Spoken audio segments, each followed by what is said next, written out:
small bedroom designs that will be popular in 5 years. This bedroom is only 7 square meters. The regular layout is only big enough for one bed. If you try to put a wardrobe, it will be difficult to open the cabinet door. I can't even put a desk or chair at the end of the bed. Try this method.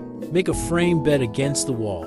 Warm and comfortable without getting damp. Second, finished storage box under bed. Can hold toys and sundries. Storage comparable to tatami. Third, window side square steel seat frame.